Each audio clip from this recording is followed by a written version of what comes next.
Bonjour Prisca Thévenot, vous êtes porte-parole de La République En Marche et conseillère régionale à l'Île-de-France. Oui. Alors à peine Emmanuel Macron était-il réélu dimanche soir que et Jean-Luc Mélenchon et Marine Le Pen promettaient un troisième tour à l'occasion des législatives qui vont avoir lieu en juin prochain, les 12 et 19 juin prochains. Est-ce que vous redoutez ce troisième tour qui est promis par cette opposition et surtout un troisième tour qui puisse se concrétiser, se matérialiser par une contestation qui monterait dans la rue ? Alors je pense que déjà il ne faut pas avoir peur des urnes, parce que de quoi parle-t-on? On parle du vote des Françaises et des Français.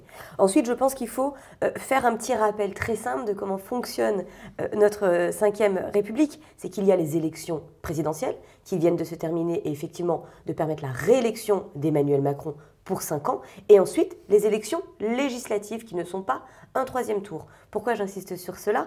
Les législatives ne sont absolument pas un moyen de permettre à certains d'avoir une revanche, mais un moyen de permettre à un pays de mener une action résolument écologique, une action résolument sociale. Et c'est sur ces deux points que je m'étonne quand j'entends par exemple Jean-Luc Mélenchon et Marine Le Pen, l'un très sur l'écologie, l'autre très sur le social, venir vouloir s'opposer au projet que nous proposons, qui, rappelons-le, a ces deux volets. Alors sur le social précisément, l'un et l'autre veulent faire de ces élections législatives une espèce de référendum pour ou contre la réforme des retraites. Est-ce que c'est juste ou pas? La question est mal posée, je pense, de leur part. Il ne s'agit pas d'être pour ou contre la réforme des retraites, puisque d'ailleurs chacun propose des choses. Il s'agit d'être pour ou contre, permettre de continuer sur un modèle de solidarité qui est cher et qui est un trésor pour la France. Et sur cette question-là, oui, nous devons le permettre. Et d'ailleurs, je pense qu'ils sont tous d'accord. Est-ce que vous avez lu la tribune écrite par Laurent Berger, le secrétaire général de la CFDT, hier dans Le Monde, qui décrit les voix d'une société fatiguée en lisant les résultats du second tour de l'élection présidentielle, qui croit malheureusement, cette société fatiguée, qui croit malheureusement de moins en moins à la démocratie, à l'efficacité de l'action publique et qui appelle de ses voeux le président de la République, réélu, à tenir une conférence, quel que soit son nom, pour un grand rendez-vous social, pour mieux préparer le terrain sur le front social. Est-ce qu'il faut plus de concertation, plus de consultation? Il dit qu'il faut changer de méthode et arrêter avec la gouvernance verticale. Alors, moi je suis d'accord, il faut changer de méthode et le président de la République l'a rappelé d'ailleurs. Il est vrai que sur ces dernières années, nous avons traversé de grandes crises. La crise Covid, la guerre en Ukraine d'ailleurs, qui continue, et ça a pu avoir ce sentiment, vrai ou pas, de verticalité très important. Maintenant, il ne s'agit pas de se trouver des excuses, il s'agit d'écouter ce qu'on nous demande. Et oui, majoritairement les Français veulent être d'autant plus associés, avoir une méthode de gouvernance différente. Alors, nous devons la mettre en place. Associer le plus grand nombre à des décisions, ce n'est pas totalement ce qu'on voit sur les investitures dans le cadre des élections législatives. Il y a un déjeuner qui a eu lieu hier à l'Élysée avec la garde rapprochée d'Emmanuel Macron, à laquelle déjeuner auquel, par exemple, n'a pas assisté François Bayrou, président du Modem, ni Édouard Philippe, président d'Horizon. Lors de ce déjeuner a été évoquée la question des investitures. Beaucoup de députés sortants, on dit que 80% environ, c'est des chiffres que Christophe Castaner le mois dernier avait avancé, 80% des députés de La République En Marche sont partants pour un autre mandat. Certains jettent l'éponge. Il va y avoir aussi des ralliés de droite ou du centre droit, mais tous se plaignent à peu près de ne pas être tenus au courant de ce qui va se passer des investitures. Alors merci déjà de parler de nos députés de la majorité présidentielle et permettez-moi de les remercier pour ces 5 années qui viennent de passer parce que souvenez-vous, il y a 5 ans, ils étaient montrés du doigt, on leur jetait des cailloux et ils étaient en proie à de nombreux colibés. Force est de constater que c'est grâce à ces hommes, à ces femmes que nous avons pu mettre en place. On parlait à l'époque d'une majorité qui venait de nulle part. Elle venait de la France. Des agriculteurs, des ouvriers, des cadres de la fonction publique, des parents, des mamans isolées. Voilà ce que représente la majorité présidentielle à représenter au cours de ces 5 dernières années. Donc moi, j'aimerais saluer leur travail parce que ce n'a pas toujours été facile et c'est grâce à eux que nous avons pu mettre en place le projet d'Emmanuel Macron sur ce premier quinquennat. Maintenant, il est vrai que les investitures vont avoir lieu, comme dans toutes les familles politiques. En ce moment, j'étais hier en plateau avec Manon Bry, avec Julien Audoul. Ils ne sont pas vraiment de la majorité présidentielle, et également avec un représentant des Républicains. Nous sommes tous dans cette démarche en ce moment. Attention, il ne s'agit pas juste de venir aligner 577 noms, mais bien d'avoir des profils, des personnes qui vont s'engager pour 5 ans pour le pays. Nous avons énormément de talent, énormément de compétences au sein des majorités des députés sortants. Un certain nombre, et j'en suis heureuse, veulent repartir pour 5 ans.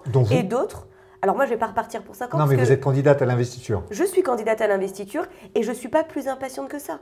Les choses doivent arriver en temps et en heure. C'est quoi le calendrier? C'est d'ici fin de semaine prochaine? J'imagine oui, parce que de toute façon, après, il y a toute une procédure administrative qu'il faut mettre en place. Ouvrir son compte de campagne, trouver son mandataire financier, lancer ses prospectus et autres matériels de campagne. Ça va venir. Mais je pense qu'il ne s'agit pas de se précipiter pour quelque chose qui est beaucoup plus grand que nous. C'est l'avenir de la nation. Alors, vous m'expliquez que c'était à peu près la même chose dans les autres partis. La chance, finalement, d'Emmanuel Macron et de la majorité qu'il est en train de constituer en vue des législatives, c'est qu'il n'y a pas d'union à gauche. On le voit bien hier avec Yannick Jadot qui a refusé de faire allégeance à Jean-Luc Mélenchon. Et on voit aussi à l'extrême droite avec Jordan Bardella qui a fermé la porte à une possible alliance avec Reconquête. C'est une chance pour vous, ça? Je ne sais pas si c'est une chance. Ça fait des semaines et des mois qu'on assiste à ce spectacle un peu désolant de ces personnalités politiques qui cherchent à déjà s'unir autour de projets, autour d'idées et qui promettent sur cette base-là de rassembler les Français. Et encore une fois, on constate qu'ils n'y arrivent pas. Et j'ai un peu du mal parce que du coup, hier, typiquement pour revenir sur ma petite soirée d'hier, je vous raconte un peu ma vie, mais j'ai passé quand même une partie de ces échanges à demander pourquoi les uns et les autres ne ralliaient pas Jean-Luc Mélenchon ou Marine Le Pen ou Éric Zemmour ou je ne sais quelle personne côté les Républicains. C'est pas ce qu'attendent les Français.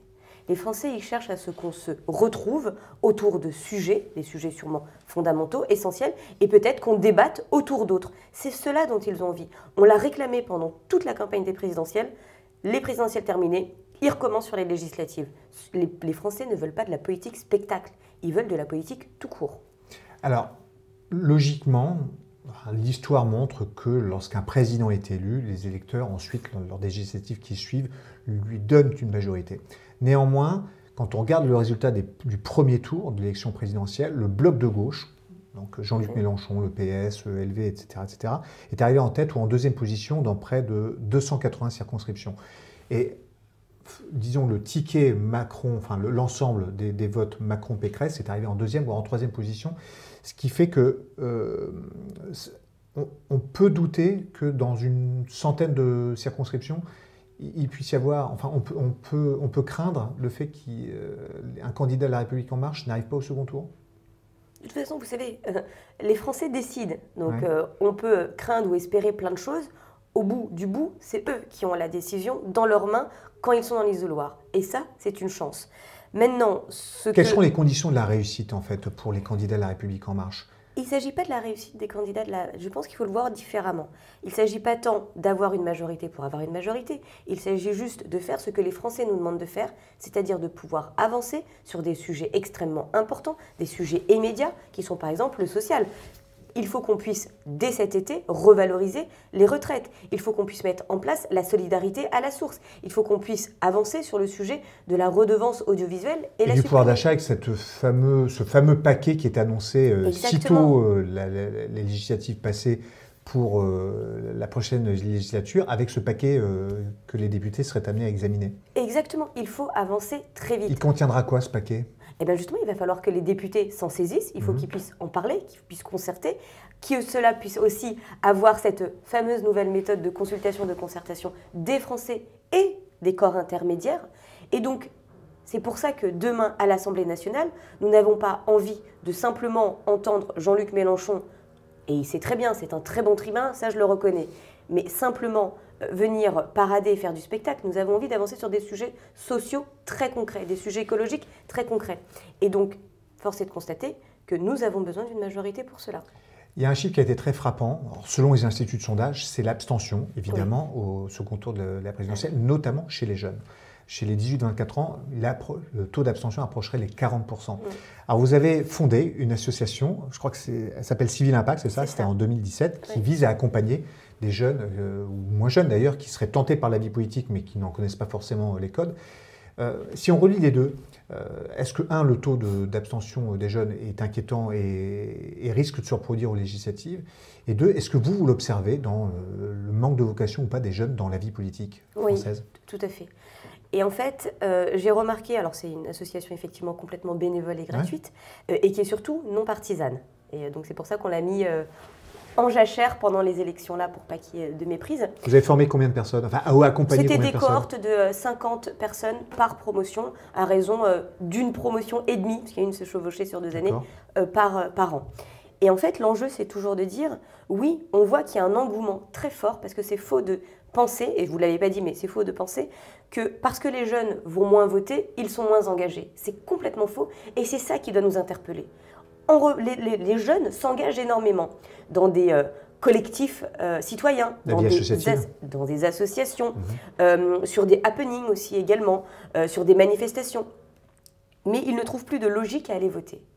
Or, l'un n'est pas opposé à l'autre. Et c'est ça qu'on essaie d'expliquer. Là, on a notre responsabilité en tant que personnalité politique, en tant qu'élu local ou national, à aller expliquer cela. Et je pense qu'il ne faut pas commencer à se dire qu'ils ne comprennent rien ou qu'ils ne veulent rien.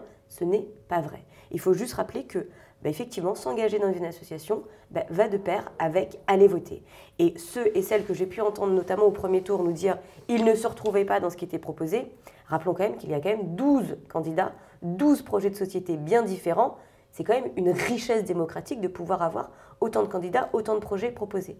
Peut-être aussi que nous devons faire d'autant plus d'efforts pour expliquer chacun de ces projets.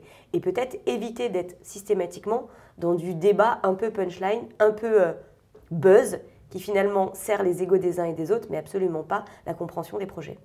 Et les élections législatives seront cette occasion? Je l'espère.